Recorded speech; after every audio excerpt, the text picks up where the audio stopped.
जी शुक्र अल्लाह। वो ID card नहीं जमा करवाया था आपने, कल चलान हुआ था। जी जी वो मैंने दिए, मैं आपको बताता हूँ साइड पे होते।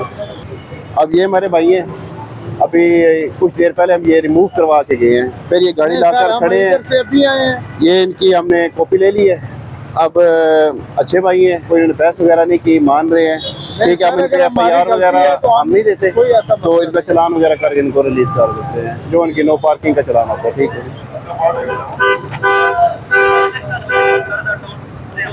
मैं हैरान हो गया। ये कार्ड सारे सबके ऊपर वो FIR वाले 2-3 खड़े हैं, मेरे पीछे पीछे घूम रहे हैं। ये चांदनी चौक से ले जाना, ठीक है भाईजान। कितने का दिया है?